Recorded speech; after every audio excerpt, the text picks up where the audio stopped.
ушул азыркы заманда көбөйүп кеткен кара дуа, сыйкыр. Бул жагы эми кененирээк машалла. Сыйкыр деген сөз бар. Колдовство орусчасы. Арабчасы сихр.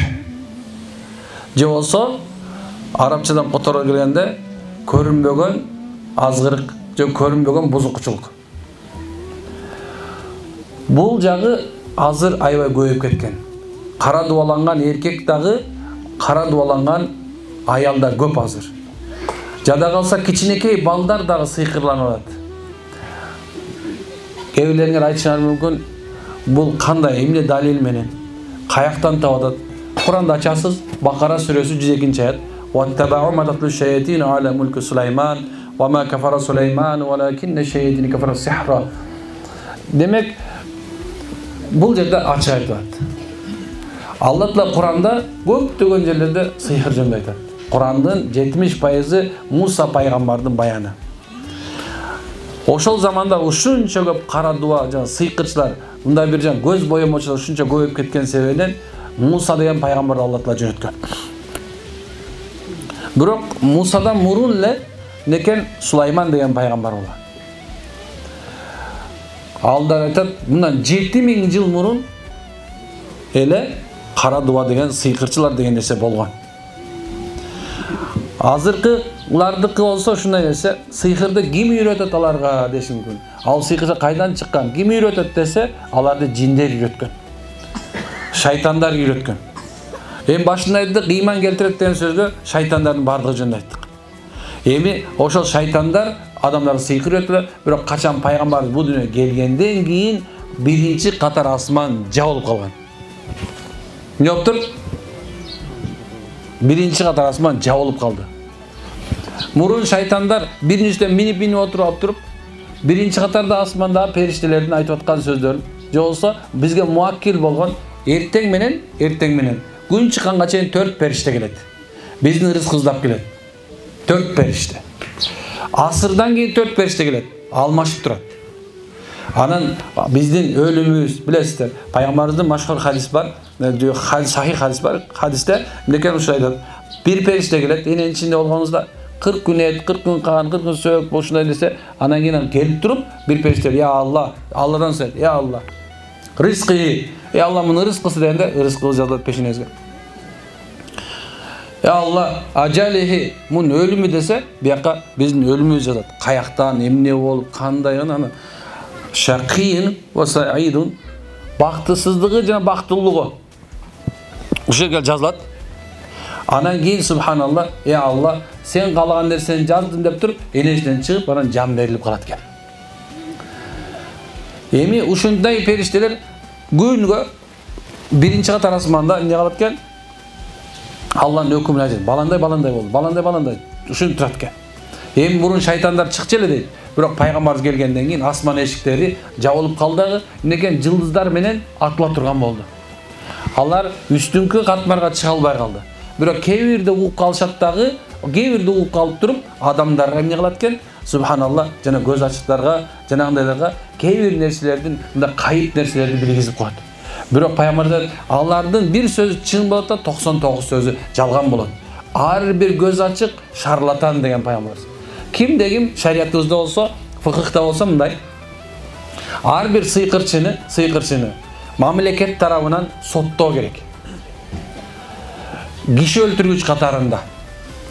Эмне үчүн дегенде, ал сыйкырчылар адамдардын жашоолоруна кирип, алардын жашоосун бузуп, ошондой эле кээ бир сыйкырлар менен аларды өлтүргөн себебинен жанагындай убийца, высший категорияда убийца катары эмне мамлекет аларды соттоп жазасын бериш керек.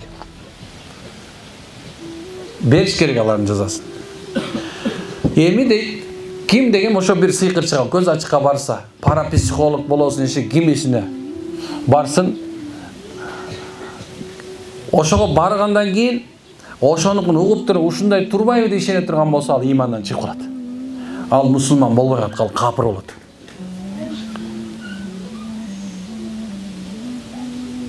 Ал капыр болот.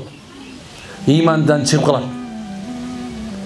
Мейли ошол бутум ооруп атат, колум ооруп атат, ушундай bir kişinеке bir мажыз жасап берсин мейли, эмне кылып берсин. Эгерде ошо келечиңе төлгө тартып, теспе тартып, таш тартып, карта ачып, да бир нерсе кылып бир нерсени айтты дегенче, сен ошо ишендиң дегенче капырсың болду. Мусулман эмессиң. Мусулман эмессиң, сен жаназа окулбайт. Эгер аялың болуп турган болсо, нике бузулат. Субхан, ушундай нерсе. Ушундай чоң жаман нерсеси бар мунун. Эми ошого бара турган болсоң, имандан чыкпасаң дагы, субхан, чоң күнөөкөр болосуң. Жөн эле бирөөнү ээрчитип барып койдуң. Имандан чыкпайсың, эмне болдуң, бирок чоң күнөөкөр болдуң. Бирөөнө бардың, мындагы сыясый эме кылды, жана таштан эметти да, мында, сен уюң баракта жүрөт, сен тиякта жүрөт да деп бир нерсе айтып койду. Болду, субханалла. Сен бул жагына келгенде, кичинекей жагы болуп эсептелет дагы, бул жагынан сен адашкандардын катарына кирип каласың. Бул жагы мындай. Эми сыйкыр, кара дуба деген нерсе эмнени талкуулайт, эмнени жок кылат, кандай кылып жок кылат дегенде аалымдардын бардыгы тең ушул нерсеге Кур'ан хадиске таянып айтат. Кара дубаланган адамдын 4 нерсеси бузулат. Биринчиси, анын ден соолугу бузулат. Ден соолук маселесине мен көп айткам, сабактарын кийин көрүп алсаңыздар болот.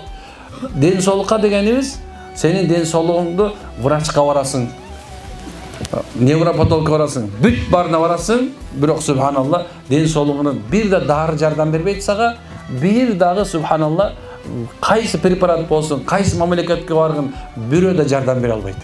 Ошон жериң ооруган. Белгилүү китеп бар. Ал китепте айтат, кандай болуп ооруйт ал денеле мүчөсү десе, мисалса, колу эле ооруп туруп алышы мүмкүн. Бир эле колу ооруп туруп алышы мүмкүн. Бир мүчөсү. Кээ бирлердин мынекен бир эле жер керек болсо, ушунда бир жер сайыгында бир ийненин сайыгына жери ушун сайгылап туруп алышы мүмкүн. Такыр айыкпаганда. Кээ бирлердин кулактарында жанакындай бир үн пайда болуп калат экен, ошол үнү кетпей калат экен. Эч нерсе менен кетире албайсың. Такыр мисалса. Кээ бирлердин көздөрү кээ бирде көрүп, кээ бирде көрбөй калат. Кээ бирде дүлөйбөй, кээ бирлери жада калса сүйлөбөй калышы мүмкүн экен. Туруп туруп сүйлөбөй калышы мүмкүн экен. Эми мындай оорунун түрлөрү. Биз дайыма айтам, 50дөн кийин 57ге чейин көп кара дубаланган эркектер аябай этият болду деп айтабыз. Эмне үчүн этият болду деп айтабыз? Анткенсе, ошол көпчүлүгү мынекен жанакындай кара дубаланып калган аялдары ушундай нерсени баса берсем кээ бирлер барып жүргөн сабап жүрбөгүл аялдарга субхан сенден экен деп. Андай болбойт, андай жок. Жанагындай ысытма кылгандар, суутма кылгандар, сүйдүргөндөр жана сүйдүрбөй койгондор. Isıtma soğutma da koydu. Bunu sihir hub deyip bunun için neydi? Arapçası sihir hub, süydürü sihiri. Oşundan olganda köpçülükler janagınday bir insult, infarkt kırmaydı. Ayallar olsa nevrit de okut, bir jakçağı kıyışıp kalat. Bu statistikada bunday aytkan tajriba. Demek ki oşa oğruy degeni bunu vraç bürüp turganlarımız ağır darılay alбай kalat. Bunu darılaş mümkün emes bolуп kalat. Bunu okup başlaganda misалы siz özünüzde men daima ayткан себебim ошол экен да, жанагындай бир сабактардын чыгып аткан себеби бекер эмес. Жанында жакшылап уксаңар, ошол жерде кантип айыктырса болот деген сөздү көп айтам. Ошол сен өзүң эле эч бир молдого барбай эле, эч нерсе кылбай айыктырсаң болот дегенге чейин апарам. Бирок жана бир шарты бар. Аллага жана ахиретке ыйман келтиришиң керек. Аллага ыйман келтирсең, ахиретке ыйман келтирсең пайда бербейт сага. Sen özün milyon жол тимеле кечки яшин окуй эчтеке жарабайт. Ошол жерде ыйман жана камил болуш үчүн Алла жолуна чыгып аткан ошол да. Ыйманың камил болуш үчүн Алла жолуна үйрөнүп, ыйманды бекемдеп машалла, анан кийин окуй турган болсоң пайдасы 100% болот иншалла. Анан биринчи ден соолуң. Муга кандай эмес болот? Sen özүң окуп баштаган мезгилде ошол эки оорган жериң өзүнөн өзү же муздап же ысып башташы мүмкүн. Же болбосо субханалла такыр кыймылдабай ого тери иштебей калышы мүмкүн. Демек сен туура жолдо кетип баратасың. Дагы окушуң керек. Экинчиси адамдын психологиясы бузулат. Көздөрүнө бир нерсе көрүнүп башташы мүмкүн. Мисалса сихир жунанда коебуз, азыр көп жалаң соодагерлерди кылат. Соодагерлер бар го жанагында бир контейнерлердин жандарына жана соода түйүндөрүнүн түйлөрүндө жанагында бир сыйкырланган суулар төгүшөт. топурак, мүрзөнүн топурагын чачат. Мүрзөнүн топурагын чачап турган болсо, мисалы ошол жерде, мисалы ошол эмесинде сода кыла турган жеринде баргысы келбей калат. Такыр баргысы келип, кирсе эле башы ооруп баштайт. Кыйналып эле ошол жерге барса эле бир мына азыр өлтүрүп салчу деп эле, анан дем жетпей, лакылдап эле, анан кийин жүрөк оор эле, аял болсо ыйлап, анан эркек боло турган болсо башы кармап эле эмне кыларын билбей калат. Ошол жанакында бир топурак, суу, туз чачкандарды, мындай айтканда, ырым сыйкыры деп коебуз. Ал өзүнө ичирбейт, бирок сээп коет. Ошондо адам психологиясы бузулуп баштайт. Уйку качат, уйкулар бузулуп баштайт. Адамдардын субан дем жетпей баштайт. Өзүнөн өзү бир кызык болуп, кыжалат болуп баштайт. Эч ким жакпай калат, аялы сүйүлбөй калат, балдары каралбай калат, оокатын кылгысы келбей эле бир эле жерде жүрүшөт. Же болсо бир комнатадан чыкпай эле отуруп калат. Же болсо бир жүрөгүндө бир белгисиз коркунуч пайда болот дагы. Ошол коркунучтун себебинен мынекен антидепрессант ичет, уйку качып калган сен уйку, же эртең менен таңга мал болот, же жатаарда кичине болот, андан кийин уктабай калат адам. Ошондуп кыйналганын үстүнө жүрө баштайт. Ошентип адам шизофрения чейин барат. Кээ бирлер жиндикканага жаткызып салышат. Көп биздин практикада көп жиндиккананы алып келгенде окугандан кийин ичинде кара дубасы бар, жини бар экен билип калат дагы, айыккандан кийин машалла 20 жыл бою больницада жаткандар бар. Мындай аябай көп. Ошондон субханалла, ошондой сыйкыр болгондо, эгер аялдын боюнда болуп кала турган болсо, аутист, Даун менен ооругандар, ошо менен жанакы бир ДЦП, РП деген нерселер бар, ошондой нерселердин баары тең пайда болот. Балдардын заиканиясы, сүйлөй албай калгандагысы, тилинин чыкпай калгандагысы, мындай бир аутизмдеги жашынын жетишпей калгандагысы, гиперактивность деген нерсенин баардыгы тең ушул кара дубанын эсебинен болот. Эмне үчүн пайгамбар саллаллаху алейхи вассалам базарга кирип баратканда сол бутун аргымен кирип ла илаха иллаллаху вахдаху ла шарика ла лахул мулку ва лахул хамд юхи ва юхи ла ямут биядил хайр ва хуа ала кулли шайин кадир деп киргиле деген. Сол бут менен кириш керек. Ушинтип кире турган болсо, базардын ичинде мурунку эле пайгамбардын заманында эле кара дубалар болгон. Мына ошолор адамдарга тийбейт экен көрсөчү. Эң эле жөнөкөй нерсени кылбайбыз, базарга бака-шака көчөнө отурсаң, бирөө такыр туалетте деле сүйлөшүп атат, бизнес чечип атат да. Таң каласың субханалла. Таң каласың. Эми ушинтип мынекен кичине болсо дагы шариятын билсек, мешитке барып, молдо мен базарда иштейм. Кантип кутулсам болот? Ушунда бир эме кылып үйрөт десе, базарга мындай кир, мындай чык, мындай кылгын, тигиндей кылгын деп эмне кылат экен? Үйрөтөт тугандар. Демек, экинчиси адам психологиясы болот. Үчүнчүсү үй бүлө маселеси болот тугандар. Самый важный аспект шурек. Үй бүлө жөндөн-жөн бузулуп баштайт. Бири-бирине кара дубаланган адамдар, мисалы алса, кара дубаны 100 кара дубадан кутулуунун 100 эмеси маселеси деген китеп бар. Ошондо ушундай кылып бөлөт. Кара дубаны бөлөт. Биринчиси эркек менен аялды бузуу сыйкыры деп бөлөт.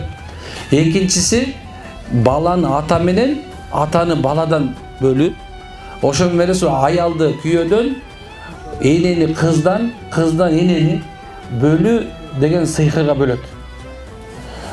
Анан ар биринин өзүнүн дарылоо методу бөлөк. Кара дуба ушунчалык нерседе кээ бирлерге мисалысы сенин эки балаңды ээрчитип алып, жакшынакай базарга өзүң машинага салып алып кетип баратканыңда жакпайт. Ошол себептен бул көбүнчөсү үй бүлөнүн бузуу сыйкырына катарына кирет. Демек ошо кимде ким ошо үй бүлөнү сактап калгысы келсе, анда мындай кылып көрдүң болбой атат. Эмнеде үй бүлөң бузулуп баратат? Анда сен срочно эмнекен ошо кара дуба жок бекен деп эмне кылыш керек экен? Ошону изилдеген аракет кылышың керек. Үчүнчүсү үй бүлө бузулат. Сүйүүдөн жек көрүүгө барат. Аял кишиге барьер болуп калат. 5 баласы болсо да кетем деп берет. Кетем, жок, кетем. Жашабайм мен, болду, жашабайм, бүттү.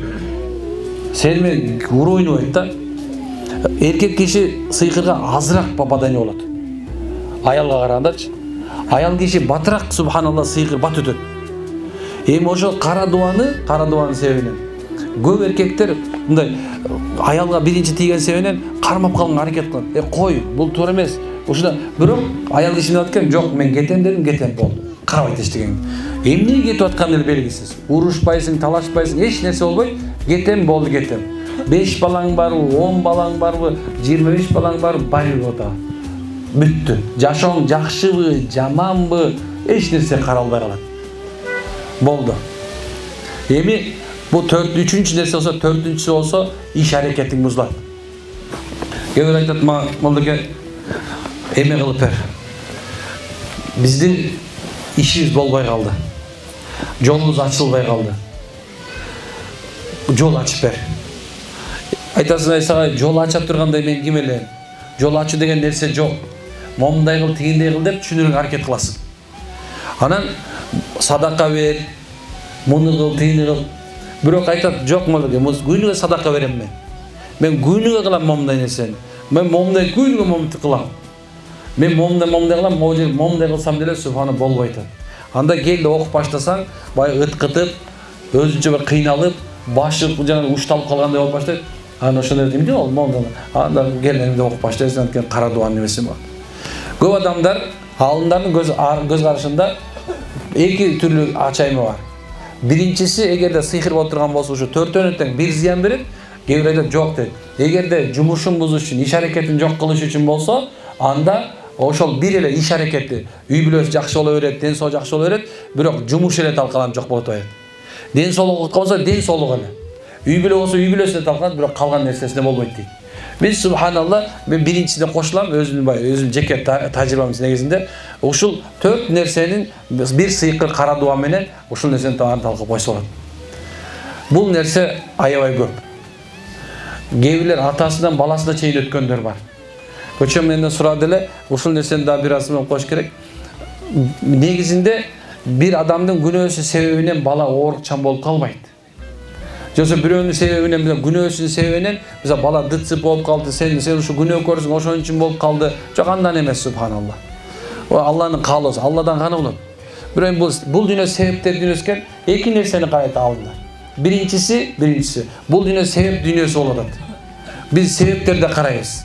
Бар нерсе Allah'dan, эми ошол бул дүйнө себеп дүйнөсү. Бакыт тектин өрүп болгондой эле, биз баардык нерсени деген себебин да карайбыз. Кээ ушул кара дуа бир себеп болот. Эми кара дуадан дагы өткөн жаман нерсе барбы деп сурасаңар, бар деп айтам азыр. Бул көз тийүү жана көрө албастык. Айн ва хасад дейт. Кара дуадан адам чанда эле өлүп калышы мүмкүн. Чанда. Көп өлбөйт. Кара дуаланып калган көп өлбөйт. Болгон нерсе жашоодо кыйналып эле, чайналып эле жүрө берет. Чайналып жана чалмакей чалынып калат да. Кыйналып кетет ушундайчы. Кээ бирде жашагысы келбей кетет. Бирок жанакы мисалы жиндилик кылып өлтүргөнгө чейин окута турган болсо, ичине жин кирип кеткен болсо да андан адам өлбөйт көп. Чанда эле. Ушуну унутпаңыздар субхана. Эми бирок көз тийүү жана көрө албастыкка туш болуп калган адам субханалла батыраак өлөт. Анткени пайгамбардын хадиси бар. Эмне экен? Ошол силер өлтүрдүңөр дейт. Бир тууганарды өлтүрдүңөр дейт. Көз менен. Бир күнү бир сахаба сууга түштү. Жанында турган сахаба, "Ой, сенин денең жаш келиндикинде экен" деп койду. Жаш келиндей турбайбы деп койду. Жаш кыздыкындай экен денеңде, ап-ак болгон себебинен, эми аларда редкость ак болушчу. Мындай арабтарда ак болуш бул өзүндөй бир чанда эле. Анан көрүп ошондон кийин үйгө келди, баягысы ооруп калган экен.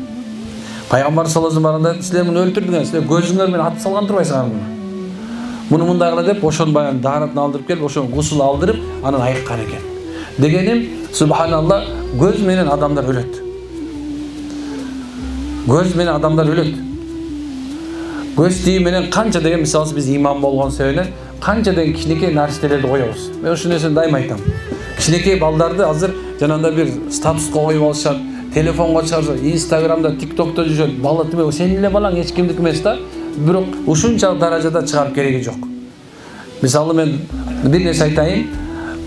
Ушул айылда деле болбой калганда бир 10-15 кишинин мисалы баласы жок. Балалы боло албайт. Процент 0. Ал бала тукумсуз болуп калды, бүттү. Анын аялы да төрөй албайт. Анткени тукумсуз болгон себебинен. Эми байкош субханалла, эмнекен кезде жанагындай бир сенин статустарын көрүп коюп, "Каттең, мен деле ушундай балам болсо" деп сүрөт аркылуу деле эмнекен сен үйдө турган балага көз тие берет. Сук деп коет, кыздар билесиз, гирден сук дейт. Ошол нерсе кадимкидей эле өтөт, кадимкидей эле болот. Эми кичинекей балдар менен чарчап калган. Мына молдокелер бар болсо билесиздер. Минут эле биян мынтсең эле бияны көк болуп туруп, некен бу төбөдөн баштап, темеге чейин, чычаңга чейин субханалла капкара болуп көк болуп коет. Минтип карап бул көз тийип чарчап калыптыр болду. Көз тийип чарчап калат. Эми чоң кишиге көз тийгенде, эми кичинекей баланын толугу менен айтып берген, баягы карасаңыздар таба аласыздар. Эми чоң кишилерге көз тийгенде субханалла жинди биякта эле калат. Жинди биякта эле калат. Бардыгы тең эле азыр көз тийгенде эле карадыба, жин кирип кеттир дегендер көбөйүп кеткен. Жок турган. Ушуну жактап түшүнүп алыш керек. Көз тийүүдө бул жана жинди болуп калыш оңой эле. Bir баланы алып келишти. 5-6 молдоге окушкан. 5-6 молдо окугандагы бирок анда жин бар, жиндин белгиси бар болчу. Кыргытып өткөн Куранды уккусу келбейт, ичинде бир нерсе сүйлөп атат. Бирок алып келгенде анын ичинде жин жок экен. Аны уктатыш керек. Врачка апарды, укол сайсы эле, бир күнү бир сутка уктаса эле болду. Бир суткадан кийин алып келишти, бала соп баланы алып келишти. Аны окуп көрсө кичине көз тийген нерсеси бар экен. Көз тийгени болгондон кийин демек ошо көз тийгенде адамдын уйкусу да качып калат. Өзүнчө ар ой басып баштайт. Кыжалатчылык болот. Жүрөгүң лакылдап, өзүнчө бат-баттан тахикардия же стенокардия болуп согуп баштайт. Же болсо сен кан басымың өйдө көтөрүлүп кетип түшүп баштайт. Ушундай айтканда денеңде муздак тер пайда болуп баштайт. Колуң ысып, бутуң ысып баштайт. Же болсо мындан өйдө ысып баштайт, же болсо мындан муздап баштайт. Эркектик кубатың жоголуп баштайт. Аял күйөөсүнө кошулгусу келип баштайт. Чачтан арасы кычатта чач түшүп баштайт. Жок кээбирлер жана көрдүңөрбү, монда жана тоголок арга жерден чачтары түшүп калгандар бар. Мунун бардыгы тең бул анын эч кандай эмес, витамин жетпей калгандан болбойт ал. Ошол эркекке көз тийгенден болот тугандар. Көз тийгендин өзүнүн чоң 15 белгиси бар. Иншалла ошо 15 белгисинин бирөөсү ошол экен адамга чачтын түшүшү да болуп эсептелет. Бирок бул жөнөкөй эле эмес, хасат менен болот. Көрө албастык менен. Көрө албастык менен көз тийүүнүн айырмасы бир эки гана белгиде болот. Демек, силер эгерде ушул нерсеге көңүл бурап турган болсоңор, оңой эле менен кой. Үйүңдө бир бала бар. Үйүңдө бир бала бар. Ошол баланы мындай карасаң, мынтип карасаң эле кыймыл аракет башкача болуп калат. Бир нерсени тиктеп туруп калат. Же болсо тамак ичет, ойлонуп калат. Телефонду карап отурат, бирок эч нерсе көргөн жок. Мынтип эле атат. Мынтип отура берет. Кийинкиси башы көп ооруй турган болуп калат. Жуугусу келбей баштайт. Эч жака баргысы келбей баштайт. Үйдө эле отургусу келет да, башка эч жака отургусу келбейт. Үйдө эле отургусу келет, болду. Эч ким менен сүйлөшкүсү келбей калат. Мындай карап отурсаң, жин кирип кеткендей болушу мүмкүн, бирок бул көз тийген белгиси болот. Кыздар болуп турган болсо, кыздар бир нерсе мынтип эле отуруп калат, мындай болуп. Же болсо мындай акылы жетпей анан тайкы болгондой болуп баштайт. Туруп агрессивный болуп баштайт. Кыйкырып, өкүрүп, бакырып, сен балаңды айткан. Кээ бирлер болсо муну переходный возраст деп коет. Жок, переходный возраст эмес. Бул көз тийди деген белги болот. Ошол кыз өзүнөн өзү туруп эле өзүнүн билгенин кылып баштайт. Каланы кээ бир болсо жарты чачын кесип, жартысын өстүрүп коюшу мүмкүн да. Кээ бирсе мындай чачтарын бет коюп, кээ бирлер бар, бул эмелердин тырмактарын жеп баштайт. Тырмактарын өзүнө жеп баштайт. Тырмактарын жеши мүмкүн. Тилдер оюлуп башташы мүмкүн. Тилдердин арасында бир нерсе чыгышы мүмкүн. Жанагындай бир стоматит деген нерсе пайда болуп кетиши мүмкүн. Ошол менен бирге эле ашказан оорусу пайда болот. Ашказан же тамак ичпей калат, же көп тамак ичип баштайт. Туруп эле семирип кеткендей болот. Же семирип кайра арыктап семире берет. Мындай айтканда шишит, кайра арыктайт. Шишит, кайра арыктайт. Эми мунун белгилерин айтып отсо өтө көп тургандар. Демек, бул нерсе бар. Биз азыр айтып аткан нерсенин баардыгы китепте болгон үчүн гана айттык. Ал эми жок болсо жок. Демек, сиз менен биз бул нерсени сактанышыбыз керек. Сактаныш үчүн кайра эле биз динге келебиз тургандар. Мунун бир гана жолу бар, бул Куран менен дарылоо. Ошол себептен пайгамбар саллаллаху алейхи вассалам Куран менен дарылагыла, Куран менен дарылангыла, Куран менен дарылагыла деген. Өкөт тең пайгамбардын сүннөтү. Бирөө сүннөт болду, бирөө важип болду. Демек, дарылангыла дегени сүннөт болду, дарылагыла деген важип болду. Милдеттүү түрдө бир адам, врач болуш керек экен дагы, ошол дарылаш керек экен. Эми азыркы мезгилде ооруган адамдар көп. Биз ушундай хасат, көрө албастык жана ушундай бир туңгуюкта жашап атабыз. Ошон үчүн ооруган адамдар ушунча көп болуп кеткен. Кээ бирде таң каласың да. Ушунча болуп кетти адам депчи. Адамдын көптүгүнө сүйүнбөйбүз. Бул мындай жакшы нерсе эмес. Бул деген субханалла адамдар кыйналып атат деген сөз. Ümmet кыйналып атат, дин жок кыйналып атат. Динге келбеген себептен кыйналып атабыз биз. Болбосо эртең менен кечинде Кул Аллахты 3 жолу окуп коюш өтө оңой эле нерсе болчу. Биз ушунчалык кайдыгер болдук. Эртең менен турганда Кул Аллахты 3 жолу, Фалак сүрөсүн 3 жолу, Нас сүрөсүн 3 жолу окуп туруп өзүгө фу деп үйлөп койгондон жалкаланып калдык. Кечинде жатаарда колуңа үйлөйсүң, окуп туруп фу деп үйлөп туруп, толук денеңе сүйкөп койгондон да эгирип калдык. Daarаттуу жаткыбыз келбей калды. Daarаттуу жаткыбыз келбей калды. Оң жагыбыз менен жаткыбыз келбей калды. Эгерде жаман түш көрүп калса, ауыз билаһи минеш шайтанир ражим ар жака түкүрүп туруп, бияка карап жатыбыз келбей калды. Эң эле жөнөкөй нерсе болчу. Bir кичинекей bir нерсе болсо, Фатиханы окуп туруп ичкибиз келбей калды. Алхамдулиллахи раббил алеймин рахманир рахим деп окуп туруп эле ху деп үйлөп туруп, ошону ич коюшубуз керек болчу. Же ичирип коюшубуз керек болчу. Ушул эң жөнөкөй нерсени, жашообуздагы нерсени кыла албай калган себебинен болуп атгандар. Келиңиздер иншалла. Эми абдан көп биз сүйлөп койсоңуз, сүйлөп отурабыз, канча сүйлөп берем азыр.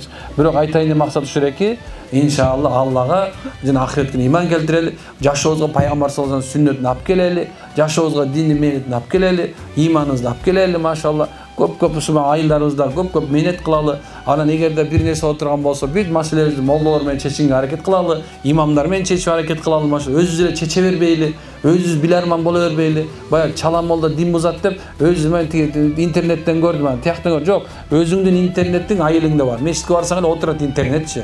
Ошо китепти ачып туруп эле субханалла сага туура түшүндүрүп коер. Ошол жакшы болот.